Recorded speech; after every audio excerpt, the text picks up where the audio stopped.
presentation at the meeting of the Humanists, Freethinkers of Fairfield County, known by its initials HFFC of Connecticut.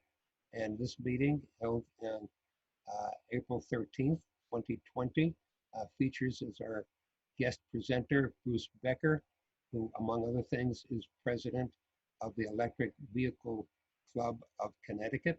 The title of his presentation, as we've titled it, is The Future of Electric Vehicles.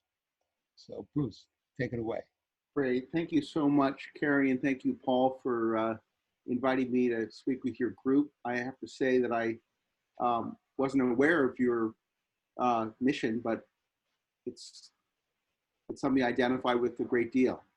But for those of you who aren't familiar with the club, it did start as the Westport Electric Car Club, and we would have electric car rallies and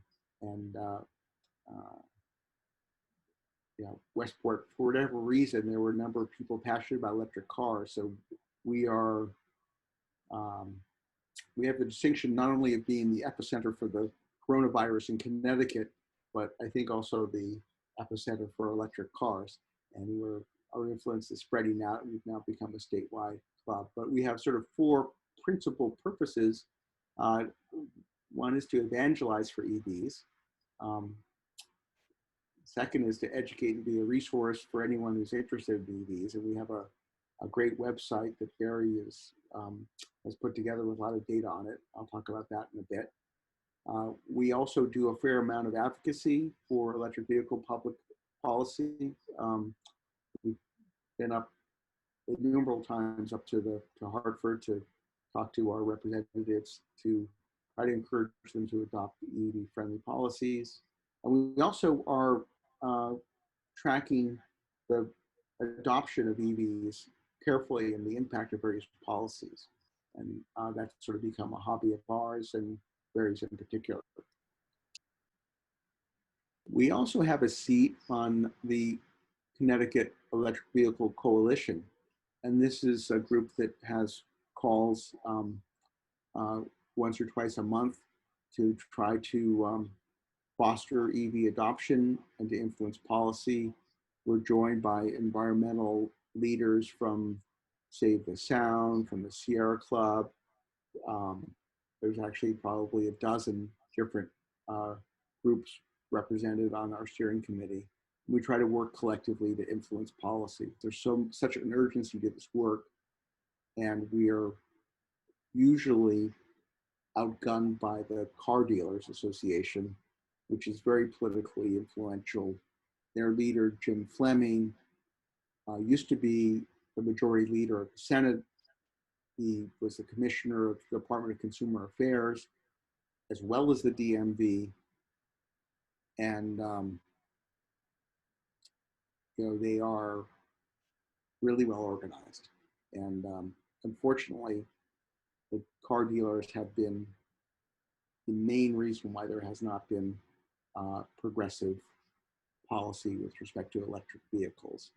If you have a friend who is a car dealer or a relative, you should shake your finger at them because they're damaging the state in ways that are profound. But anyhow, the steering committee does help hold the state to task for their goals and creating incentives to help address this problem. Some of the data that we track and that's consolidated and posted on our website results from freedom of information requests that we've been giving to the DMV to understand where what the car registration numbers are and how much progress we're making at getting to our goals. We have fairly ambitious goals in Connecticut that we've signed on to, but we're not making the proper progress to get to those goals. So we're actually the only ones counting. I would have thought that the state or elected officials would be doing this. They're required to publish a report, but we often get the data first and analyze it, and then we can use that as a basis for advocacy. We also will occasionally issue press releases. We had a in January before last, we had a policy forum in the state capitol where we invited policymakers to come in, and we had different groups give presentations. So just for those of you who are unfamiliar with electric cars, there is sometimes confusion about them. The electric vehicles come really in three, maybe 3.5 types. They're battery electric vehicles, similar to the Nissan Leaf or the Tesla, where there actually is no gasoline engine in them. And this is the cleanest type of vehicle. It's actually the simplest operationally. It has about a third as many components as a conventional car, because to make it go, you basically need a battery and a motor. Whereas you don't have the complication with a gas-powered engine. But there are also our plug-in hybrids, which have gas engines as well as batteries. Those are sort of, some people think of them as a bridge technology. The current trend is away from those, although there's still quite a few of them on the road. And then there are fuel cell vehicles, which are also all electric. They just make the electricity from hydrogen. Now, these are not to be confused with regular hybrid vehicles that just have a larger battery but can't go very far on them. But so just to put it in context, there are those different flavors of electric vehicle. This is a picture of battery electric vehicles, which is really where the future is. With the reduced price of batteries and the price of batteries gets cheaper and cheaper, it no longer is going to be economical to have a battery pack and a gas motor in a vehicle. So the trend is in the direction of these vehicles. The top row are Teslas. They now have 4 models. The one in the top left corner is their newest one that has just been rolled out. It's a Tesla Model Y, and it's a very sort of compact SUV that you can put a trailer hitch on. It has the potential for a 3rd row of seats. It rides a little bit higher than a conventional sedan, and it's their more affordable car with a sticker price of under $40,000. With incentives, it could be less than that. At the top of the top of the row in the middle is the Model 3. This really was the game changer and is the most popular electric car in Connecticut. It has a starting price of $35,000, although most of them go for more than that if you opt for 4-wheel drive or some of the larger battery or other features. This car is also being made in China now because Tesla just opened a plant there, and it's going to change the automotive world internationally. And then on the upper right-hand corner is the Tesla Model X. This is maybe the fanciest of the Teslas with gull wing doors, and it can seat up to 7 people. But all of these Teslas can go over 300 miles on a charge with the models that have larger batteries. The middle row, the first 2 vehicles, the Chevy Bolt and the Nissan Leaf, are a little bit more affordable. The Chevy Bolt is maybe around the same price point as the Model 3, but the Nissan Leaf is I think under $30,000 with incentives. The Jaguar the I-Pace in the bottom right-hand corner is one of the more expensive ones. You can also see the BMW i3, which is sort of a mid-price car. The Kona. These are all different options that you have, and they can meet almost any budget. I wanted to show this slide because this was actually from 2018 when the Tesla Model 3 was just introduced, and it showed the monthly sales of mid-sized luxury vehicles. And this is a trend that has continued. And despite the fact that there has not been an increase in incentives, the electric cars are now outselling all of the similar cars in their class. Something that you may not be aware of, but it is Tesla is making a big inroads in a way that really is threatening the conventional car business. But there are a lot of other companies that are developing electric cars. Rivian is got an SUV that is being introduced. There are, SF Motors, Byton. There are companies you've never heard of that are now producing these. Some of them are in China. And the interesting thing is they all plan to sell directly to the customer. And so in Connecticut, even it's not so much about Tesla, but it's about all these car companies that are trying to introduce their vehicles. If we don't change that direct sale law, we won't be able to have access to them. This was a very interesting bit of data, which I just found 2 days ago.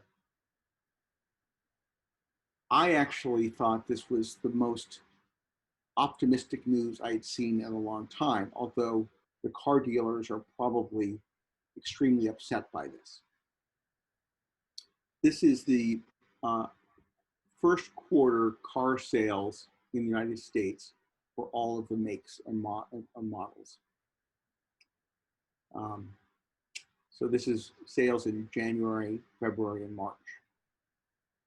I don't know if you can read it. Those of us who want to see electric cars also want to see fewer gas-powered cars sold, because it doesn't matter if we sell more electric cars if people keep on buying gas cars. The point of this is actually to reduce the number of gas cars that are made and sold.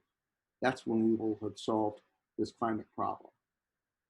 And you'll see here that the conventional makers of gas cars are selling a lot less, not just a little less, but a lot less. Tesla, 72% increase. So the transition is happening, and it's dramatic. And I think we've begun to reach that tipping point where people don't want to buy a gas-powered car because they realize it's not going to have any resale value. As we all move towards electric, who wants to buy a gas-powered Honda and find in 3 years that electric cars are cheaper and it's no longer, it's like going from a landline to a cell phone. It's just not, it's not the investment that you want to make. And here you can see the trend. This is only through 2017. It's sort of like that coronavirus curve, which is just exponential now. It just keeps going up and up. This is a screenshot of the Connecticut Department of Energy and Environmental Protection, otherwise known as DEEP. They're the website that they have for the CHEAPR program. CHEAPR is an acronym. It's CHEAPR, and it is the incentive that the state has that complements the federal incentive. There's a federal incentive of $7,500. It's a very significant tax credit if you buy an all-electric car. But in addition to the federal tax credit, many states have a incentive of their own. Connecticut, we have what's known as the CHEAPR rebate, which is up to $1,500 per car if it has a larger battery. The United States is lagging. We have, unfortunately, the weakest policies. Just like we're the only country that isn't part of the Paris Climate Accord. We're being left in the distance with other countries that have actually already announced bans on internal combustion engine vehicle sales. China has announced that they are going to ban internal combustion engines. Costa Rica is doing it by 2050. Denmark by 2030. That's less than 10 years from now. France, 2040. Norway will not allow them in 5 years. Interestingly, in Norway today, 60% of new car sales are electric cars. You can see how, in this country it's like 2%, but and we're last. We're in the last place. as a state, we have signed on to the multi-state zero emission vehicle action plan, which sets ambitious goals, but we're not meeting those goals. That we need to support increased federal legislation to keep the tax credit in force, and to oppose the administration's efforts to roll back emissions regulations. There are currently 3 incentives that those of us in Connecticut can access for electric cars, including the $7,500 tax credit for a new car, but there also is the cheaper incentive that needs to be approved. We've talked about the benefits of electric cars in terms of having a lower cost of ownership, fueling, maintenance, whatnot, better performance, more convenience for charging at home, improved human health, and energy security. Well, thank you, Bruce. I mean, this is fantastic, and I learned so much in this. My whole attitude toward the practicality of the electric car has been totally changed by your presentation, and I'm very grateful to you for it.